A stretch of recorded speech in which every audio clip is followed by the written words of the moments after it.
¿Qué onda, René? Hola Carla, ¿cuánto tiempo? Ya te volvió la voz, ya no estás resfriado. No, ya no. Como nuevo. eh, no sé, te iba a decir descansado, no tan descansado porque fui a México esta semana y no sé, o sea, por un lado me encanta el trabajo que hago en México, pero por otro lado es tan ineficiente ya viajar. O sea, los vuelos Monterrey-México, por más que digas hay miles y como que en mi mente sigue siendo, no, hombre, es un vuelo de 1 hora. Sí, güey, pero todo el trayecto al aeropuerto, el tiempo en el aeropuerto, que aparte el tiempo en el aeropuerto es un tiempo bien ineficiente, porque ni siquiera es que digas, bueno, llego y me voy a sentar 1 hora. No, realmente estás haciendo cosas, la hora y media entre que estás parado y en la fila y la no sé qué. Entonces, me sigue cansando eso, pero bien, fuera de eso, muy bien. Fui a San Francisco la semana pasada y te hice caso, me subí a Waymo y la verdad, wow. O sea, lo que más me impactó fue lo rápido que se me hizo como normal. O sea, fuera de la primera o segunda vez que nos subimos, ya para la tercera o cuarta ya es como que ya llegó, súbete y ya te vas y vas Ya el factor, platicando. wow, no manches, mira. Ya, Y, se te quitó a y- las y te tres. pones a pensar y va el fregado carro solo Sí, manejándose y se frena y da vuelta y se cruza el carril y o sea, si lo piensas fríamente, es increíble lo que está pasando, sí, pero aparte ves tantos en la ciudad y es como subirte a un ride de Disney, ¿va? O sea, sí. ya te subes y pues sabes que va a llegar y sin problema y sí está muy impresionante. Lo que me llamó la atención que no me esperaba es que está más caro que Uber.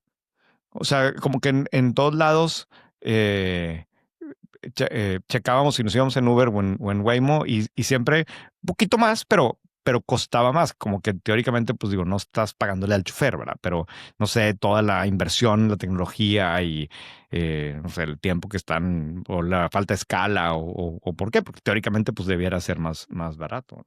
¿Y cuándo Pero sí. crees tú que ya va a ser, o sea, que no va a ser solo en un puñado de ciudades esto de tener coches que se manejen autónomos, pues? Quién sabe, lo discutimos mucho ahí los que íbamos en el viaje. Obviamente hay quien dice, o sea, esto nunca va a funcionar en México porque las calles y la falta de certeza en la dirección, no sé, ¿verdad? Pero pues no sé si viste, o sea, el crecimiento de Waymo de un trimestre a otro en número de rides es bestial en las 3 o 4 ciudades que está actualmente. Y digo, después de lo que yo vi en San Francisco, quizás va a ser difícil que se vuelva algo que esté por todos lados, pero lo que sí creo que va a pasar es que en donde esté va a ser bien dominante. Sí. Y lo que salió hace unos días también es que el siguiente año van a abrir como 10 o no sé cuántas ciudades en Estados Unidos y creo que Londres, que sería la primera así internacional. Yo dudo que vaya, o sea, me imagino que lo van a llevar primero a los lugares en donde la mano de obra es más cara, ¿verdad? O sea, en donde cuestan más los choferes. En ese sentido, en México, pues no creo que sea prioridad. Por más que México es prioridad para muchas de las plataformas digitales, lo hemos platicado, ¿no? Como Spotify o incluso el mismo Netflix. Pero este caso, creo que no. Yo creo que todavía nos falta para verlo en México funcionar, pero sí creo que va a ser bien común en muchas ciudades del mundo muy rápido. Híjoles. O sea, Y por un lado me superemociona y me encanta, y por el otro lado siento que es casi postapocalíptico esta cosa de ¿y qué va a pasar con todo? Porque, o sea, ¿cuánta gente hoy en día o trabaja de tiempo completo o tiene un ingreso complementario bastante importante al ser conductor de una de sí. estas plataformas, ¿no? Sí, pero es que sí tiene, o sea, tiene ciertas implicaciones bien importantes. Por ejemplo, fuimos a cenar con unos amigos mexicanos que viven allá y nos decían, es que yo me siento muy a gusto mandar a mi hija Claro, chiquita en un Waymo, que no me sentiría a gusto mandar a mi hija sola en en un un Uber. Uber, por más que fuera, ¿verdad? Y, o sea, ese tipo de cosas sí está muy impactante. Ahora, lo otro que me llamó la atención es que vimos, a eso sí, muy poquitos, pero también algunos autónomos como raros. O sea, porque el Waymo al final del día, pues es un carro normal, ¿verdad? Con muchos sensores y todo, pero vimos algunos así que sí parecían como futurísticos, sin cuadrados, que eso está perro también, ¿no? ¿Y qué serán los de Tesla o de quién eran? O ni No, idea. hombre, no, Tesla son Teslas, ¿no? O sea, Ok, sí. ahí decía la marca, pero eran marcas que yo no ubicaba. O sea, no, que no son, que es un vehículo diseñado para eso, no adaptado para eso. Qué interesante. Oye, y hoy leí en la mañana un rollo del aeropuerto de Saltillo en White Paper, que desde hace un rato tú me habías contado que ese Ey, aeropuerto como que había está, que A ver, fíjate, está súper interesante lo que está pasando ahí. El, me voy un paso para atrás. Si tú ves ahorita, bueno, pues tú y yo lo platicamos cuando hicimos el reporte de, digo, el deep dive en reportes trimestrales, la última versión. Está clarísimo que hay una desaceleración tremenda en la economía y pues ya lo estamos viendo en los resultados y muchas empresas están presentando una disminución en las ventas. Creo que, por ejemplo, no me acuerdo si creo que Carso, por ejemplo, pues si tú ves los primeros 9 meses del año, estaba vendiendo, no sé, 3% menos y así, ¿verdad? Soriana, no sé qué porcentaje menos. O sea, claramente hay una desaceleración en la economía y que se refleja en las empresas más grandes. Pero en donde no se ve, en donde no parece que esté afectando eso, uno son los bancos, que luego si quieres hablamos de eso, y dos son los aeropuertos. O sea, los aeropuertos siguen teniendo resultados y crecimientos muy fregones, ¿no? Y las Ujú. aerolíneas y demás. Y particularmente en el tema de los aeropuertos, si le haces doble clic, hay crecimientos muy significativos, ya no en el aeropuerto de México, de la Ciudad de México, o el de Cancún, o el de Monterrey, o el de Guadalajara, en el aeropuerto de Chihuahua, en el aeropuerto de Morelia, en el aeropuerto de Mochis, o sea, en esos porcentualmente están creciendo mucho. Yo creo que está muy relacionado con el crecimiento exponencial de las aerolíneas de bajo costo. O sea, si tú ves el tamaño del mercado de personas que vuelan en México en los últimos 15 años, pues ha crecido muchas veces, ¿no?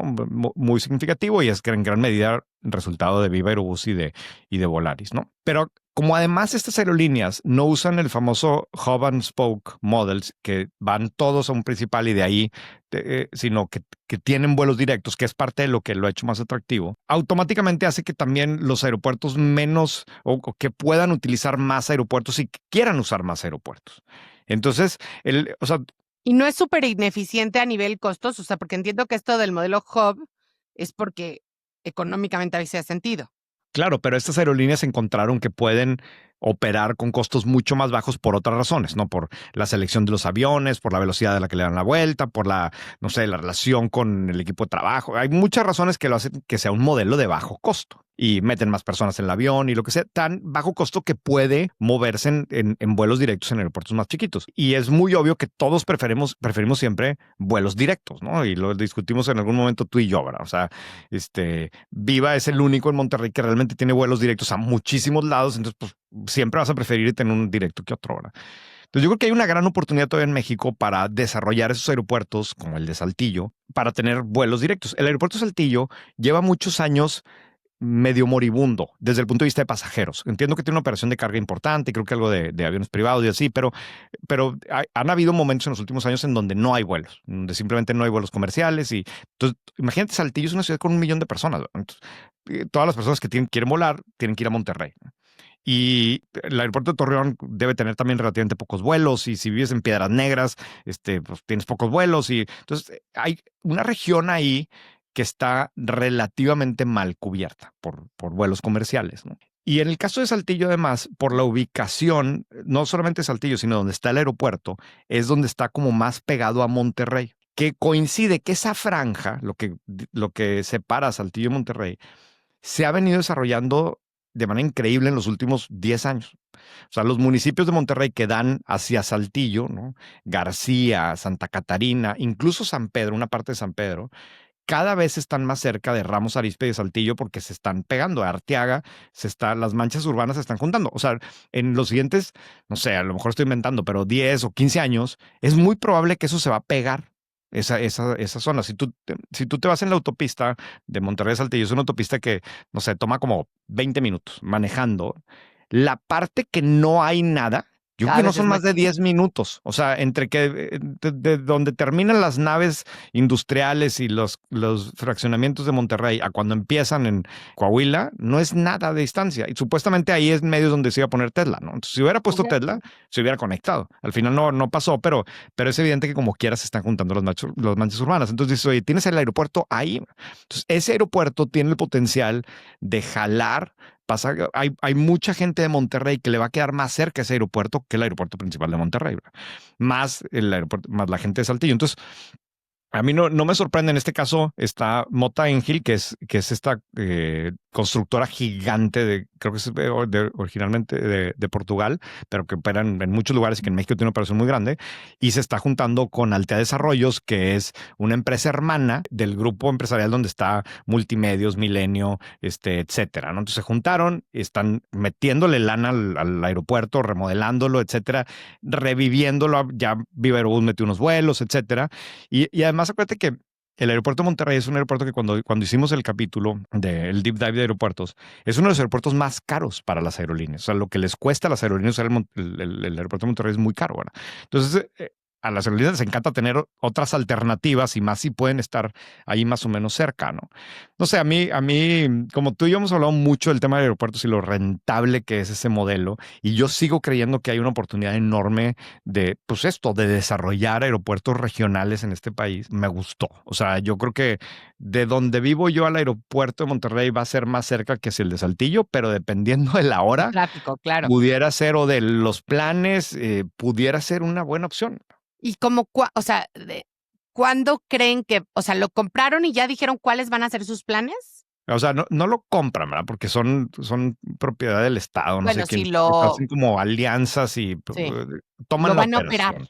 Sí, lo van a operar. Entiendo que eso ya pasó o está pasando en estos días. Ya metieron los primeros vuelos y pues es una cuestión de estarle metiendo lana y estarlo promoviendo y convencer a las aerolíneas que lo usen y darles incentivos para que lo usen, y se tiene que meter el gobierno también. Creo que había un issue en el aeropuerto de Saltillo con el tema del combustible, que era muy caro. Entonces, hay muchas cosas, muchas piezas que tienen que mover para que funcione. Son proyectos de muy largo plazo, ¿no? No necesariamente se ven de forma inmediata. Inmediata. Y quiero suponer que aquí los socios están muy motivados y muy, con el objetivo de que rápidamente se note y eso tiene resultados. Porque justo esta semana, por ejemplo, volé por el aeropuerto de Toluca para regresar a Monterrey el miércoles. Y qué bárbaros. Es una infraestructura súper fregona que se siente, Vacía. pues no quiero decir abandonada, pero se siente como, sí, muy vacía, ¿no? Incluso, digo, tú sabes que yo vuelo siempre por el AIFA y el AIFA se siente vacío, pero es Pero más por la creciendo. escala, ¿no? Sí. Sí, y tienes muchos restaurantes y muchas tiendas y ahora cada vez hay más gente, y el de Toluca, hijo, sí está, y puede ser una circunstancia parecida porque alrededor de Toluca debe haber millones de personas, ¿verdad? Que les queda muy lejos ir al aeropuerto de México, ¿no? Y Sí. aún así no lo han podido, bueno, no lo han digo, tiene sus vuelos y demás, pero tiene muchísimo potencial, ¿no? En un artículo de White Paper sobre Interjet, no sé si te acuerdas que mencionabas que una de las cosas que le dio en la torre Interjet fue que ellos tenían los slots en la Terminal 1 del Aeropuerto Internacional de la Ciudad de México. Y Ujú. que cuando Mexicana, o sea, a ver si me estoy acordando bien de la historia, pero que cuando Mexicana quebró, entonces empezó a haber muchos más slots disponibles y Volaris, que realmente salía del aeropuerto de Toluca, y en esa época, pues parecía como que el aeropuerto de Toluca cada vez iba a ser más relevante, Sí. pues trajo a los aviones de allá para acá. Y yo creo Y que Viva el también. aeropuerto de Toluca no se ha logrado recuperar desde que pasó eso. No, efectivamente, no, para nada. Y sí, en el caso en particular de Interjet era que Interjet había pagado mucha lana por esos slots, este, pero le duró muy poco como ventaja competitiva porque se abrieron todos los demás y entonces se pusieron también Volaris y Viva Aerobús ahí, entonces pues eso no resultó ser una buena inversión, que no fue culpa de ellos, ¿verdad? No Sí, lo sí, sí, podían ver son desde eso, pero, contingencias, ¿no? pero en fin. Muy bien. Buenísimo. Pues hoy vamos a hablar de un tema que a mí me gusta muchísimo porque es la posición de C-Level de la que más cerca he estado yo siempre. Los CMOs en general han sido mis clientes en muchas de las posiciones en las que yo he trabajado. Y entonces queremos hablar de cuál es el reto de ser CMO en 2026, ¿no? Ahora que ya estamos en noviembre. Y se nos ocurrió hacer esto. Y una de las cosas que hicimos para la investigación es que invitamos alrededor de 10, 12 CMOs a un desayuno porque queríamos escucharlos, o sea, queríamos como ver si lo que estábamos leyendo por ahí coincidía con lo que los CMOs hablaban, con los pies en la tierra, ¿no? Y bueno, tengo que decir aquí que quiero darle un súper agradecimiento al restaurante Aida de Grupo Junán, que fue nuestro anfitrión en el desayuno que tuvimos hace un par de semanas, que está en el Centro Comercial Santa Fe, en la parte nueva, súper bonito, la verdad, y no sé si estás de acuerdo conmigo, René, delicioso.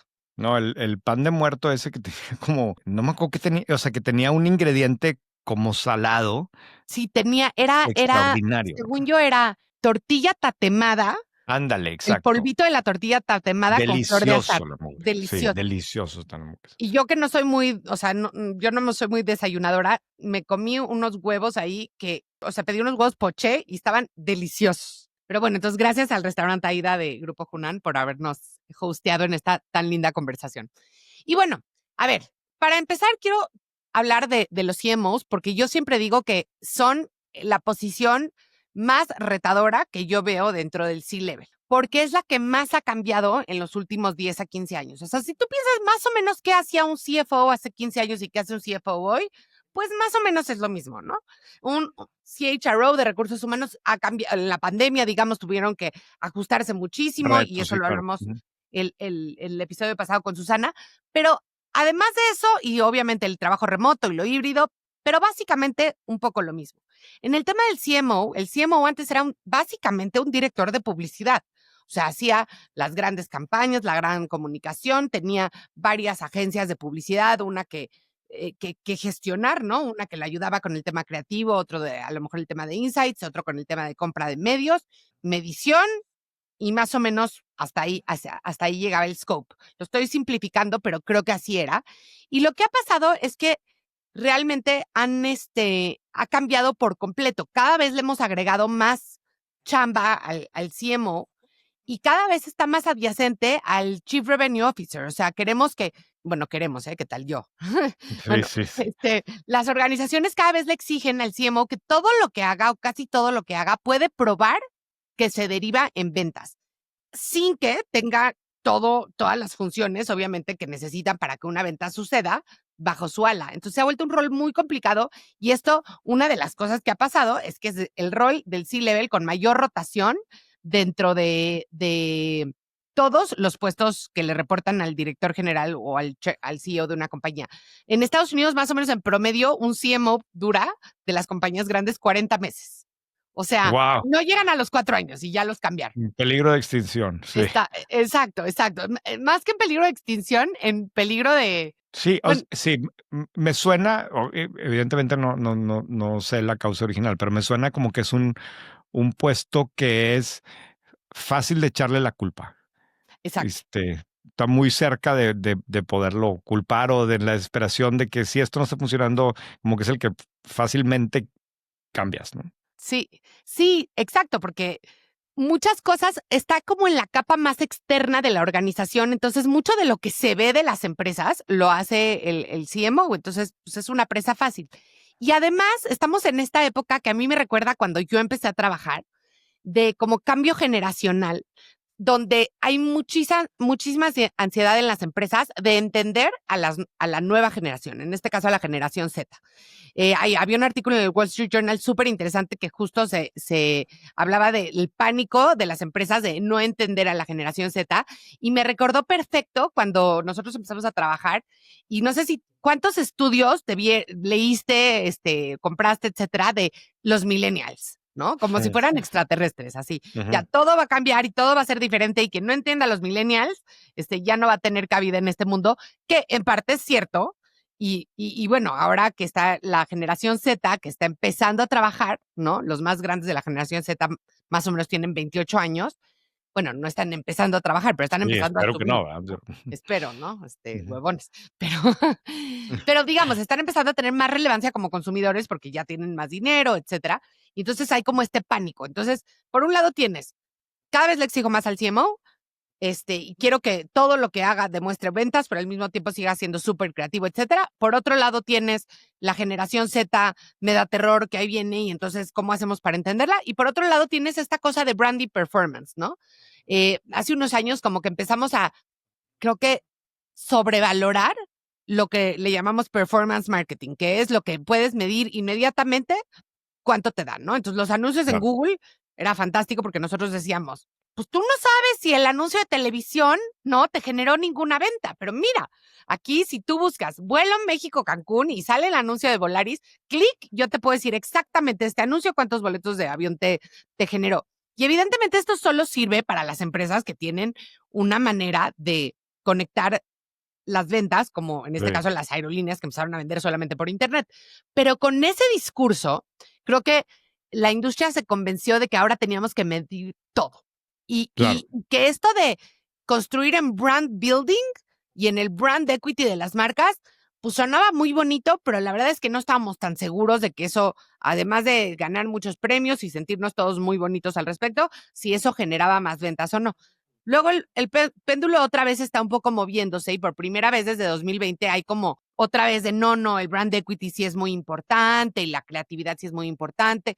No sé cómo está, yo no tengo ninguna Sí, respuesta, yo creo que empíricamente todos sabemos que el valor de una marca sí es muy valioso, claro.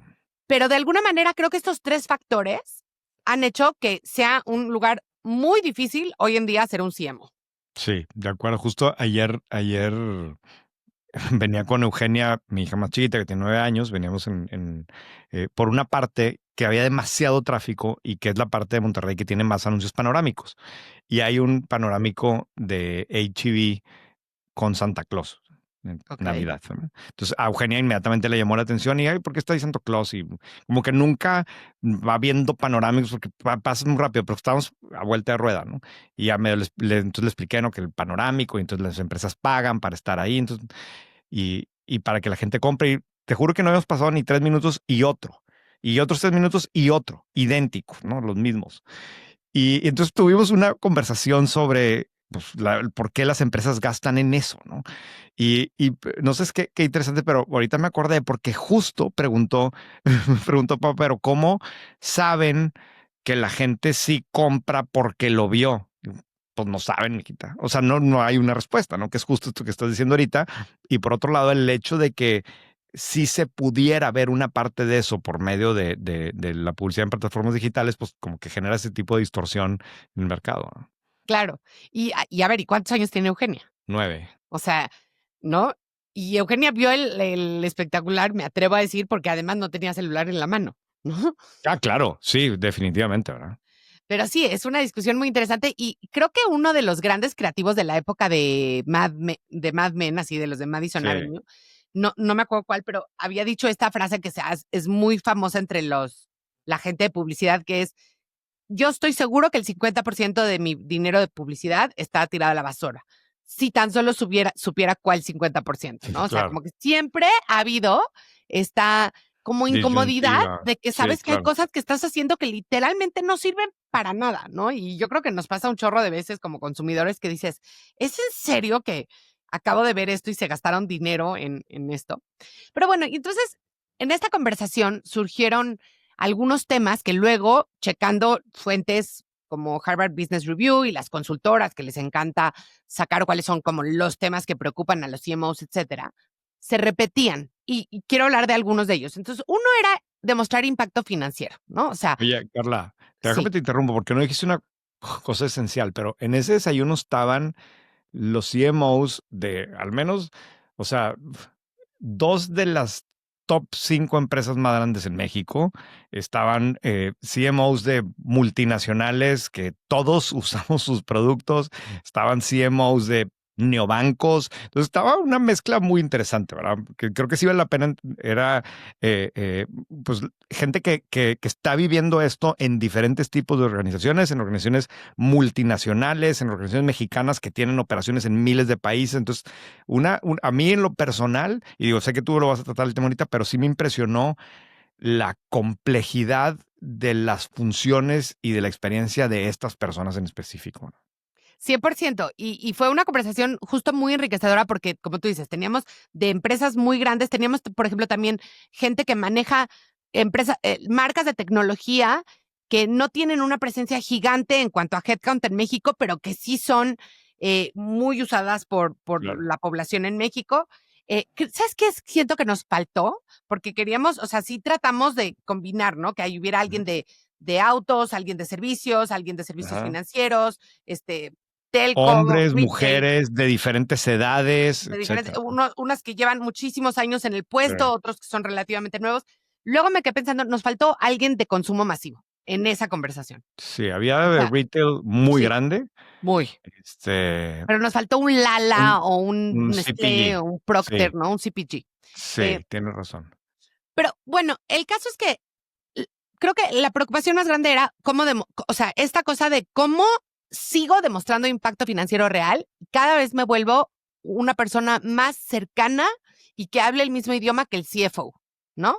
Ujú. Porque los presupuestos de marketing en general son muy grandes para muchas empresas y como mucho del costo es variable, también son los primeros presupuestos que cuando la cosa se pone difícil son fáciles de apretar, ¿no? O sea, no es fácil cambiar una línea de producción, cerrar una tienda, dejar de pagar los intereses al banco, ¿no? Claro. Pero sí es fácil si tenías $10 millones para gastar y en el último trimestre no estás llegando al EBITDA, pues decir, pues de los 5 que te quedaban para el último trimestre, gástate 3 y entonces tenemos 2 que van directo al bottom line, de alguna Sí. manera, ¿no? Ujú. Y entonces, para que eso sea una conversación más rica, lo que los CMOs cada vez más están entendiendo que necesitan poder traducir todo lo que están haciendo al impacto financiero que le dan a las empresas, ¿no?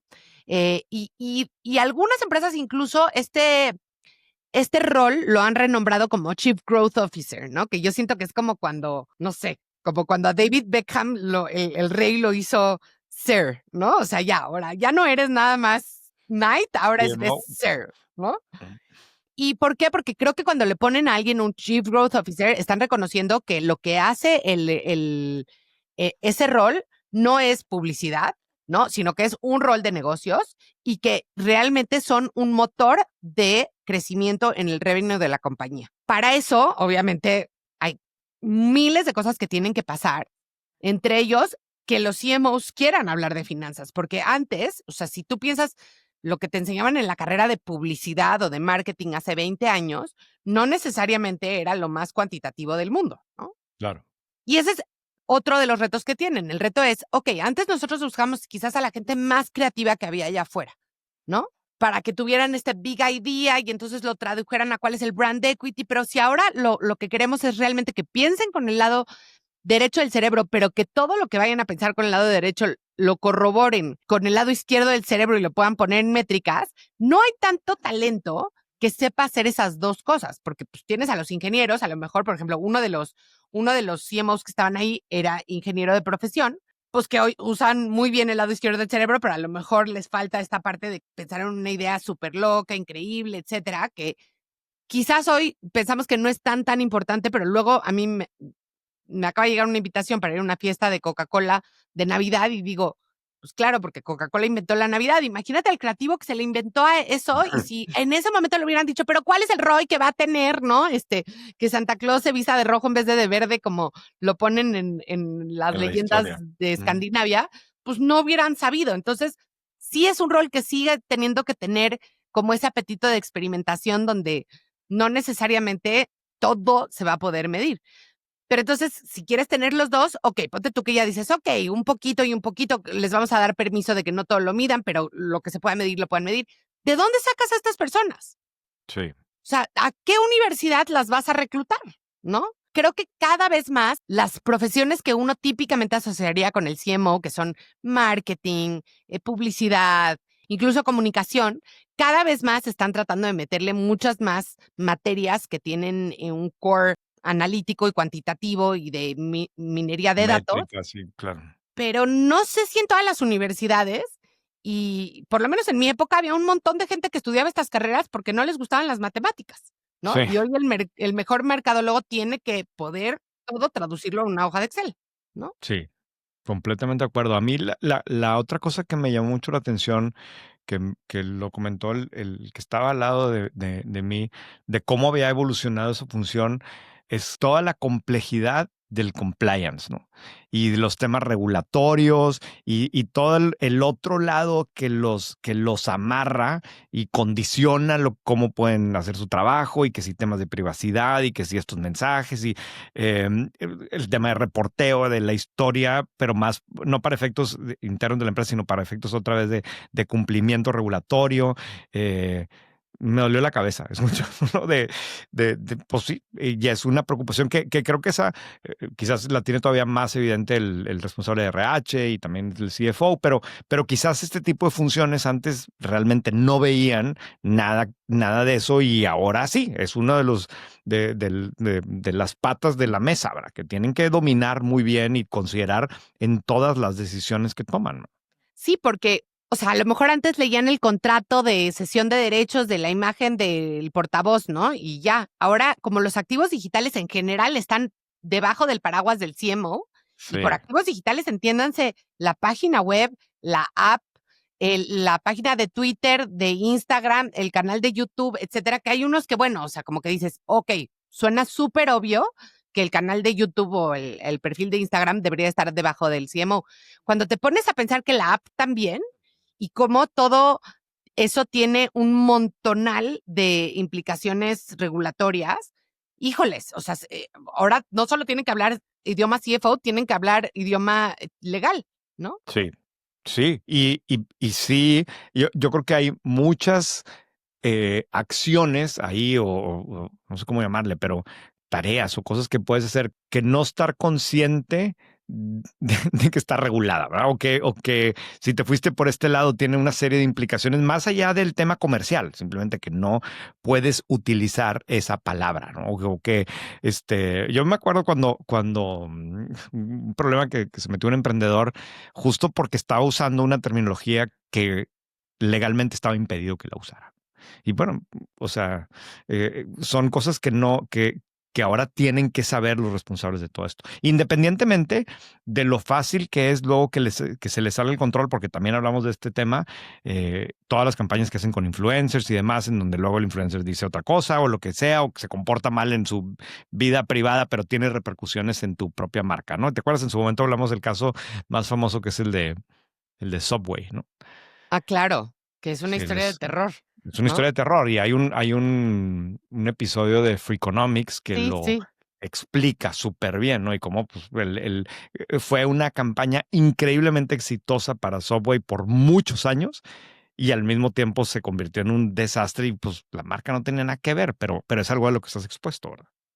Claro, ese es un ejemplo muy bueno de cómo el mismo problema pero multiplicado por 1000, porque antes pues tú contratabas al portavoz de la campaña y sabías que tenías ese riesgo con eso, ¿no? Yo me acuerdo hace muchísimos años, digo, no sé ni por qué me acuerdo de esas cosas random que digo, ¿por qué mi cerebro tiene esta información inservible? Había unos zapatitos, bueno, unos zapatos de mujer muy bonitos que se llamaban Candies, no sé si alguna vez los viste. No, pues no me suena. Eran de madera y eran Ok, realmente muy bonitos, pero imagínate qué incómodo usar zapatos de madera, ¿no? claro. Y Britney Spears era una de las Mm, portavoces de la imagen y spokesperson. entonces Ajá. como que siempre decía que ella solo usaba Candies y entonces un día la vieron saliendo en tenis y como que creo que dio una declaración de que pues es que eran incomodísimos los Candies y fue un desastre, ¿no? Mediático. Pero bueno, siempre sabías que lo tenías. El problema es que antes contratabas 1, 2, 10 portavoces y pues lo tenías más o menos Sí, medido el sí, riesgo. Ahora claro, tienes 100 microinfluencers más 25 influencers medianos más 8 grandotes, o sea, es muchísimo, ¿no? Más claro. todos los que tú ni contrataste. Pero también tienes que gestionar cuando alguien agarra y dice, me salió una cucaracha en las papas, ¿no? Ujú. Ven, Shani, ven. ¿Puedo presumir aquí? Sí, claro. Que mira nada más a esta señorita que se llama ¡Wow! Shani. ¿Ella es la que fue al concurso? Y ella fue al concurso. Un día ¿O así tenemos que se hablar de viste en esas su cosas. vida normal? ¿A ti te vistes en tu vida normal? Sí, No, No. viene de un concurso que ganaron segundo lugar. Felicidades, Shan. es- Muchas De baile. felicidades. Bueno, pero o sea, todos los días voy así. bueno, pero no Claro. maquillada, Shan. Ah, Sí, no, Con no. esos maquillaje aretotes. no. Sí. Con... Bueno, váyase para allá que ando grabando. Seguimos. Eh, Seguimos. y luego el reto que tienen pues todos los C-levels permanentemente, que es cómo organizo este ejército de trabajo que tengo para satisfacer mejor los objetivos de la empresa. Y en marketing en particular creo que siempre ha habido esta tensión de centralizamos o federamos, ¿no? O sea, Mm. entonces, por ejemplo, Procter hizo muy famoso el modelo, que yo creo que es el más famoso de todos, de no, el brand marketer es el dueño del P&L, ¿no? Y entonces no es que hay un departamento central de marketing en Procter, sino que marketing es el corazón de cada uno de los P&Ls de las marcas. Sin embargo, eso, por ejemplo, no pasa en los bancos. En los bancos, marketing en general es un departamento separado que le das un tipo de servicio Sí, a las diferentes unidades de negocio. sí, Y hay siempre esta tensión de marketing a quién le reporta, ¿no? O sea, le reporta a la unidad de negocio o le reporta a marketing. Y entonces, y es un centro de servicio o realmente está estratégicamente alineado y tiene un say en la mesa de las decisiones más importantes del producto. Y ese problema que es ahora sí, tale as old as time, sigue habiendo una tensión muy importante porque cada vez le vas metiendo más cosas. Entonces, incluso en los casos que a mí además me gusta mucho más el modelo de Procter bueno, no para todas las industrias, evidentemente cada una tiene sus asegúnes, pero entonces ahora necesitas gente que aprenda de todos los tipos de medios, ¿no? De creación de comunidad, de creatividad basada en la inteligencia artificial, de todos los tipos de mediciones. Entonces, ni modo que, o sea, es medio ilógico pensar que el brand marketer, ¿no? Va a poder tener todas estas disciplinas adyacentes a marketing, que cada vez es más, bajo su paraguas. Y por otro lado, si lo haces centralizado, creas unos cuellos de botella tremendos y un problema de priorización de a qué unidades de negocio les da servicio y siempre acaban habiendo unas insatisfecho, claro. pobrecitas que nadie las pela y las grandes también están insatisfechas y se empiezan a echar la culpa en este rollo de ventas y marketing, ¿no? Entonces, me dio risa que después de tanto tiempo sigue siendo un tema que le sigue pues, ocupando gran parte de la cabeza de los CMOs, de cómo organizo mi equipo para, por un lado, pues tener cierta consistencia alrededor de todo lo que hacemos y por otro lado, estar metidos en el negocio. Es que, digo, aparte te estás metiendo ya a la dinámica humana de poder del mundo godín, de las habilidades para navegar el organigrama en una función que, como dijimos al principio, está muy visible por todos, por todos lados y que es como que muy fácil o aplaudirle o echar la culpa, ¿no? Y le metes todas estas otras capas humanas y del organigrama que pues lo vuelven infinitamente más complejo, ¿no? Tú me habías dicho mucho eso que para ti esta función pues era de las que más estaban evolucionando y a mí en esa mesa en el desayuno me quedó clarísimo que no es por decir que las otras no, pero sí, otra vez, al ver tantos perfiles distintos de industrias distintas, de empresas de diferentes tamaños y demás, sí me quedó muy claro que incluso entre estas mismas personas lo que hacían era medio diferente, ¿verdad? El scope de responsabilidades, el cómo se veían a sí mismos dentro de la organización, el tipo de retos que estaban viviendo, aunque todos tenían prácticamente el mismo título y en teoría parecía que hacían lo mismo, cuando le hacías doble clic no hacen lo mismo. Bro. No, y en este tema de la estructura además, yo creo que es un doble reto porque es la estructura interna, ¿no? Toda la gente que está contratada en la empresa para hacer marketing. Pero aparte, y esto no estoy segura, yo no sé si lo que voy a decir es mentira o solo percepción mía, bueno, más bien, ¿verdad? O solo percepción mía. Marketing tiene un montón de relaciones externas que creo que mucho más que en otras funciones, porque se apoya muchísimo de las agencias de publicidad, bueno, no solo de publicidad, de compra de medios, de datos, de investigación de mercados, de desarrollo de software, o sea, hay muchísimas cosas que sería impagable tener internamente, Interno. ¿no? Uh-huh.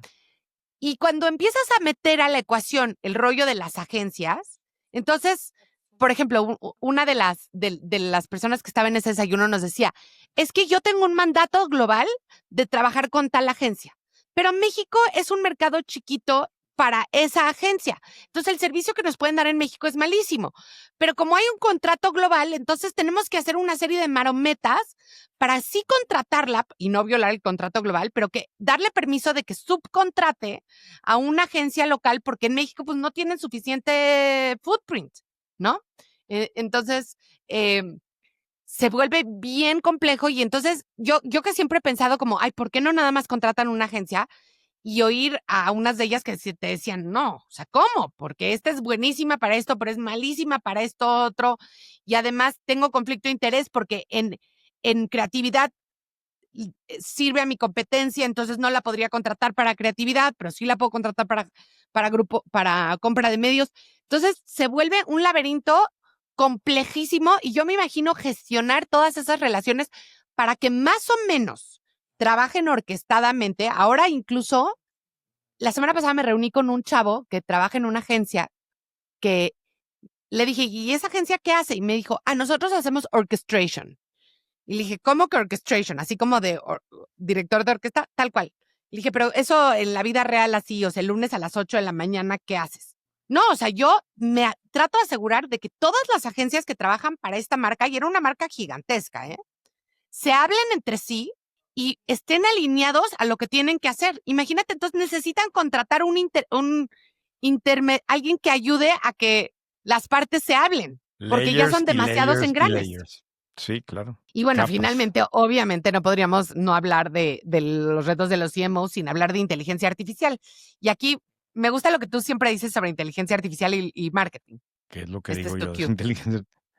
No, pero ¿qué es lo que digo yo de inteligencia artificial y marketing? No, que a ti que siempre dices que está overhyped el tema de inteligencia artificial y que hablamos demasiado. Ya ves. Sí, Sí que sabía. suele estar, sí, definitivamente. Y esta semana he escuchado más cosas que me preocupan, pero sí hay un área en donde creo que más, o los avances son más notorios en la introducción de este tipo de tecnologías, pues son relacionadas con marketing, desde el uso de LLMs para pulir mensajes o inventar mensajes, hasta, bueno, pues el uso de chatbots cuando aplica dentro del área de marketing y demás, como que son de las que están más, ahora todo el mundo, no me acuerdo si lo platicamos aquí, pero ahora todo el mundo hace ilustraciones como las que teníamos en White Paper porque pues le pones a ChatGPT y te la hace, ¿no? Y entonces el uso para temas creativos y demás. Sí, no sé si vamos a tener que dejar de decir que son para usos creativos, porque realmente escribir un copy que te lo hace ChatGPT ya tiene que dejar de llamarse una cosa creativa. Y nos decía uno de ellos, no sé si en esa conversación o en otra que habíamos tenido, que ahora que están haciendo un montón de creativos, algunos de ellos ya con las versiones son con inteligencia artificial. O sea, no quiero decir que desde cero haces el creativo con inteligencia artificial, pero por ejemplo, ponen el pietaje y le piden a los motores de inteligencia artificial que les haga 10 versiones de 10 segundos para Instagram, ¿no? Y luego los meten los 10 creativos y les ponen un poquito de pauta y entonces ven cuál es el que realmente generó mayor engagement. Que ahí yo siempre me quedo con la pregunta de si sí será que fue el creativo o fue que en ese momento el algoritmo estaba de buen humor. O sea, no sé. El caso es que sí, ya hay muchos más usos de inteligencia artificial y entonces el CMO además ahora tiene que saber más de tecnología que nunca en la vida, porque aunque él no lo vaya a hacer, tiene que entender la diferencia entre los LLMs, tiene que saber cuáles contratar y cuáles no y para qué se están usando, porque si no, nada más en fees de diferentes herramientas para editar, para hacer copies, para esto, para el otro, pues o sea, se vuelve una línea en el P&L que puede llegar a ser bastante grande, ¿no? Entonces, hay como no solo de entender de inteligencia artificial, sino de entender para qué lo usas, por qué y si realmente vale la pena, para que no nada más empieces a gastar con miles y miles de herramientas porque alguien decidió que hay que picarle y hay que experimentar. Sí, Entonces, de acuerdo. realmente cuando ves todo esto, yo no sé si yo quisiera ser CMO hoy en día. Como que según yo, tú siempre te has visto en funciones de ese tipo. Sí te imagino haciendo ese tipo de O sea, cosas. sí, yo siempre me imaginaba. También ahora me he dado cuenta que no me gusta tanto trabajar con mucha gente y creo que ese rol sí requiere todo el día. Grueso, sí, Todo el para día. todos lados, para arriba, para abajo, para los lados, para todos lados. Exacto. Es como el centro de el managing upward, downwards y side to Muchas side, cosas. ¿no? Sí. Pero es muy retador, ¿no? Y por ejemplo, hay una cosa que es obviamente muy cualitativa, pero todo mundo te dice, no, a nosotros los premios no nos interesan. O sea, sí, nos metemos a los concursos y sí vamos a Cannes, pero no nos interesan. Y entonces yo digo, ay, sí, entonces ¿para qué te metes a Cannes? Cuesta una fortuna hacer cada submission, creo que cuesta $4,000 o no sé cuánto. Entonces también creo que hay un doble discurso mucho en marketing de no, eso no nos interesa, pero sí lo hacemos. O sea, si no te interesa, ¿por qué lo haces? Porque le quita un chorro de recursos a todo mundo en la empresa, ¿no? Entonces es un puesto muy, muy, muy retador. Y justo antes de empezar, cuando estábamos haciendo el debrief de lo que íbamos a hablar en este episodio, René me dijo, oye, y chécate qué tan común es que un CMO se vuelva CEO. Y empezamos a analizar, evidentemente, el que más se vuelve CEO es el Chief Operating Officer, que pues casi es, o sea, yo sí me suena muy lógico, es el que ya tiene todos los pelos de la burra en la mano. Los CFOs también están más o menos por ahí, pero ya le seguí picando aquí, René, y esto ya no te dije, fíjate, en una una consultora que se llama Eaton Bridge Partners, no tengo idea si es buena o mala, pero hicieron un estudio de los Fortune, de las 250 empresas más grandes de Fortune, y solo el 4% tenía un background como CMO. Entonces, Wow. a menos de que fuera un rol más como los de Procter, que, o sea, Que tiene que son ser, dueños del P&L, ¿no? Y claro. decía que, otro de los artículos aquí decía que justo uno de los mayores impedimentos del CMO para llegar al rol de CEO es que aunque manejan un montón de dinero, no manejan un P&L, ¿no? Ya. Porque manejan, o sea, marketing Una sigue parte. siendo Sí, un centro de costos para la sí, mayoría de las empresas, ¿no? sí. De acuerdo. Una función sumamente compleja, al mismo tiempo increíblemente relevante para los resultados de la empresa. Yo aprendí muchísimo ese día gracias al desayuno que se te ocurrió y gracias a que estas personas fueron a acompañarnos ahí a explicarnos, pero sí muy impresionado por la variedad de funciones, por la evolución de las mismas y por, pues incluso lo incierto de qué sigue para estas funciones, ¿no? En fin. Bueno, me toca a mí hacer la Toca la recomendación. recomendación. Sí, voy a recomendar, lo he hecho varias veces, pero no siempre, porque no siempre están tan buenos, pero How I Built This, el podcast que habla, donde entrevistan emprendedores, entrevistaron al fundador de Craigslist. No tienes una idea qué buena está la conversación. O sea, Craigslist, todo el mundo, o al menos creo que todo el mundo lo ubica, tiene muchos años. O sea, es una marca que tiene casi 30 años, más de 25 años, o sea, desde el mero principio del Internet como lo conocemos. Y ahorita Y estoy él, entrando y se ve exactamente igual que la última vez que la usé, que fue para que alguien me donara una mecedora cuando estaba yo recién parida en Boston de mi primera hija. bueno, o sea, y sigue siendo eso, ¿no? Mucho la función de avisos de ocasión. Y nunca creció tan grande, pero sigue teniendo su lugar y su, incluso cuando después salen en Facebook Marketplaces y todo este tipo de cosas, pero Craigslist siempre ha tenido su lugar en algunos mercados, particularmente en Estados Unidos. Pero la historia está increíble porque el fundador está en el espectro autista en un nivel significativo, ¿verdad? Y entonces él mismo se define como, yo soy el Forrest Gump del Internet y habla como despacio y entonces empieza a explicar y Guy Raz le hace una entrevista demasiado padre en donde él incluso explica cómo él fundó la empresa, pero tan pronto y creció un poquito la empresa, él se convirtió en Customer Service, puso un CEO y aunque él es el principal accionista y el que sigue la controlando, no tienes una idea de cómo habla, de cómo yo no me meto a nada. O sea, y cada vez que le echaba flores, no, pues eso fue el CEO. Pero bueno, tú no te metes a las decisiones importantes. No, pues yo no sé de eso. ¿Y qué Yo quiere soy decir que es muy, Customer Service? bueno, efectivamente, entonces como que Guy Raz le preguntaba, entonces, bueno, y el equipo de Customer Service, no, yo atiendo a los clientes, eso es lo que Ah, yo sé o sea, es hacer. un operador de Customer Es Service. un Ay, operador, o no te sea, puedo creer. No te lo está puedo creer. padrísima la entrevista, o sea, y al mismo tiempo es de estas empresas como que creo que nomás existen en Estados Unidos, o no sé, o al menos en esa escala, tipo Patagonia también, o empresas que, que realmente como que el tema económico pues, es una consecuencia de la empresa, las fundan para otra cosa. Aparte hay un momento en donde dice, pues es que a mí no me importa el dinero, o sea, a mí como que y le dice, oye, traes una camisa Brunello Cucinelli de $800, te la estoy viendo. Bueno, pues sí, me la compró mi esposa, ¿verdad? Yo por mí tendría una de $8. Y está muy simpática la conversación. Eh, ¿Y de qué no hace sé. dinero Craigslist? Porque yo lo que me acordaba era que pues eran anuncios gratis o no, sí pagas por poner No, el sí, anuncio. sí pagas, y como bolsa de trabajo, y realmente es los avisos de ocasión de que existían en los En los periódicos antes periódicos. y les vale el diseño y está muy interesante porque es una empresa privada, entonces nadie sabe los números, nunca han dicho los números. Pero hay muchas estimaciones que es un negocio que probablemente venda $1,000 millones, ¿no? Y tiene como 46 empleados o algo así. Entonces, debiera ser extraordinariamente rentable. No tan grande, pero súper rentable. Me gustó mucho y me gustó mucho el personaje y sobre todo que estamos tan acostumbrados a ver otro tipo de Sí. fundadores y otro tipo de CEOs y otro tipo de visiones y aquí no. Y aún así es demasiado exitosa, ¿no?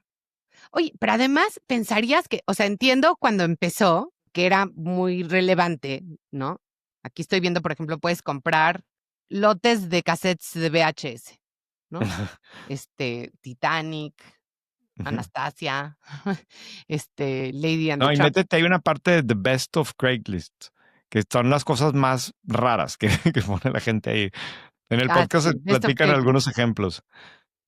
Oye, pero a ver, pero hoy en día que ya tenemos, o sea, para cada una de estas cosas hay una vertical que está más bonita. No sé, si quieres Sí. ropa Ujú. usada de diseñador, tienes de Real Real. Si Sí, quieres coches, pues tienes Mercado Libre Autos, o tienes sí, Kavak, o tienes autos, whatever. sí, ¿Por, CarMax. por qué sigue siendo relevante esta página que de verdad está fea? Fea. Sí, sí, pues sigue siendo porque, a ver, no es tan grande, o sea, es chiquita y quiero suponer que aparte debe tener un componente local, ¿no? Que debe funcionar Sí. muy bien en ciertas, no, digo, el principal competidor es Facebook Marketplaces o este tipo de cosas. El mismo eBay en algún momento tienen una relación con eBay y luego terminan demandándose, pero ahí sigue existiendo y incluso el Guy Raz le pregunta como de sus planes del futuro y el otro dice, pues mientras siga funcionando, qué bueno, pero no te dejes un mensaje como que no, vamos a crecer y Tampoco triunfar. está No, ahí preocupadísimo si el día está. de mañana hay que cerrarla. Sí, no, ahí está. Bueno, sí. Mira, pues definitivamente voy a escucharla. Se ve súper, Te vas súper a, te interesante. vas a, te Y, vas a entretener. y esta página me recuerda, alguna vez creo que tú lo dijiste, cuando las páginas se ven pinchísimas, es o porque eres un dios y ya no necesitas demostrarle a nadie o porque está pinchísima, ¿no? Sí, o Me porque recordó ya a la de fracasó, pero Grupo Val, ¿no? O a la sí, de sí. No, la de la Berkshire de Berkshire Hathaway. Hathaway. Sí, lo voy a Eh, escuchar sin duda. ¿Listo? Pues seguimos la siguiente semana. ¿Ya estás? Gracias. Ah, ¿sabes qué voy a Ah, decir? Sí voy a decir una cosa. sí. Ya se acabaron los lugares en el curso ¿En de serio? diciembre. Sí, Qué demasiado bárbaro. padre. Estoy muy, muy emocionado con ese programa. Ya estamos viendo cómo le vamos a dar seguimiento en el siguiente año. Me dieron una de los que va a dar una de las clases, me dio una sugerencia de cómo rehacer el currículum, si le pudiéramos llamar así. Estoy muy emocionado con ese programa. La verdad, yo también. Listo. Buenísimo. Gracias, Carla. Bye. Bye.